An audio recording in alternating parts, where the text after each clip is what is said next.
আর কত সমালোচনা আর কত বেদনা দেবে বাংলার ক্রিকেটাররা। এক প্রকার তো ছাপটি ছেড়ে দিয়েছে বাংলার সাধারণ দর্শকরা।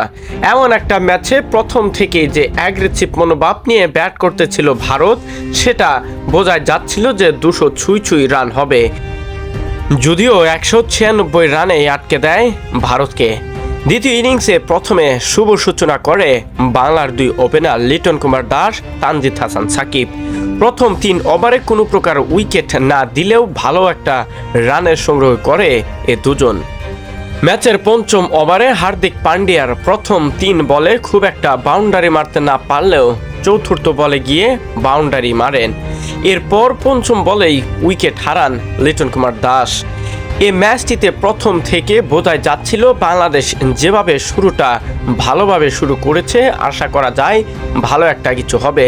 কিন্তু এরপরেই ঘটে যত সব দুর্ঘটনা। লিটন কুমার দাসের আউটের পরপরই তার পরের ওভারে উইকেট হারায় তানজিদ হাসান সাকিব। এভাবেই একের পর এক ব্যাটিং ব্যর্থতা নিয়ে যদিও বারবার ঘুরে দাঁড়াতে চেয়েছিলেন ক্যাপ্টেন নাজমুল হাসান শান্ত, বারবারই ব্যর্থ হয়েছেন ভালো একটা পার্টনারশিপ করার। কিন্তু এটা তো দূরে থাক, বাংলাদেশের ব্যাটিং অর্ডারে যে ব্যাটিং দশটা নেমেছে সেটা নিয়েই যেন ধোঁয়াশা কাটছে না। বাংলার ক্রিকেটে আর কত ব্যর্থতার শিকার হবে সাধারণ দর্শক প্রেমীরা? তাদেরকে কেনই এতটা আত্মবিশ্বাস দেওয়া হয়?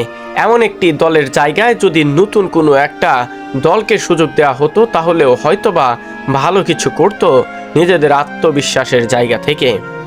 বাংলার ক্রিকেটে আর কতদিন গেলে উন্নতির মুখ দেখবে ক্রিকেট ভক্তরা? শুধু কি দেশের মাটিতেই পারে একটু জয় ছিনিয়ে আনতে?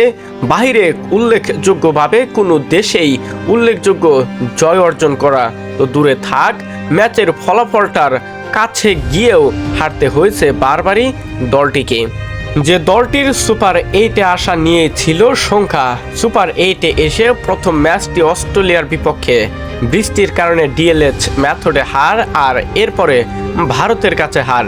এখন সব মিলিয়ে বোঝাই যাচ্ছে যে বাংলাদেশের সুপার 4-এ যাওয়া একদম অনিশ্চিত বলা যেতেই পারে। আর মাত্র আছে একটি ম্যাচ আফগানিস্তানের বিপক্ষে। এই ম্যাচটিতে জয় পেলেও কোনো রকম ভাবেই বাংলাদেশের কাছে আর কোনো সুযোগ নেই সুপার 4-এ যাওয়ার। বাংলাদেশ ক্রিকেটের এত শত ব্যর্থতার গ্লানি নিয়েই দেশে ফিরতে হবে বাংলার ক্রিকেটারদের।